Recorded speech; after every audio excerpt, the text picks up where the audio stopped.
Moments ago, leaders of some of the largest U.S. public school districts facing questions from a House panel about anti-Semitism on college campuses. The panel now turning their attention to the youngest students.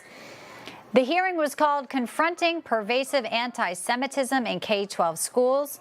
Congressman Aaron Bean, a Florida Republican who chairs the House Education and Workforce Subcommittee on Elementary and Secondary Education, called for holding those accountable, anyone responsible for the rise of anti-Semitic incidents in K-12 schools. Here's part of what went down just a short time ago.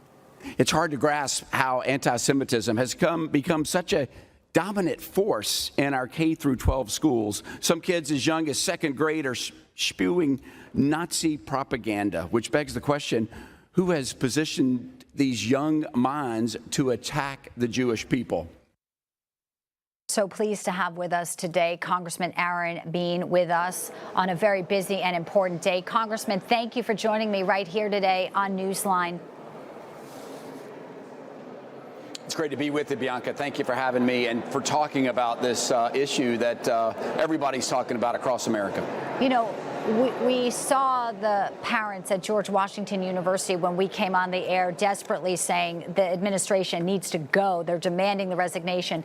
But the sad thing, and it's what you're pointing out today, is it's starting way beyond college.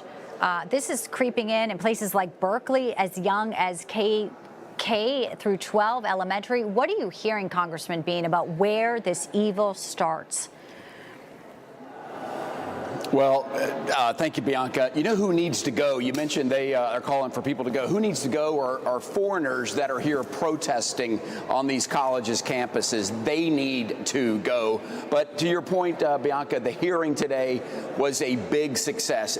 These three school districts from Montgomery County, Maryland, New York City, and Berkeley out in California, they did something that Harvard could not do, and they condemned anti-Semitism. So we're off to a great start. However, what we did hear today is that it's prevalent. Anti-Semitism in K through 12 is happening all across America. We have to acknowledge it, and then we have to root it out for what it is. It is evil. These seeds taking root. So let's fix it in K through 12 so we know what happens where they end up burning down our college campuses. Yeah.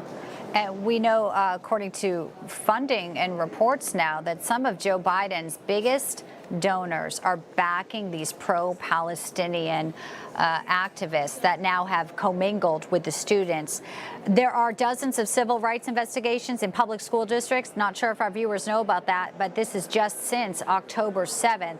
So when you have the education department here saying, we're going to look into this, I guess the big question is it just words, or will there be real action, Congressman Bean? And I think that that's sort of at the heart of what most people are hoping for.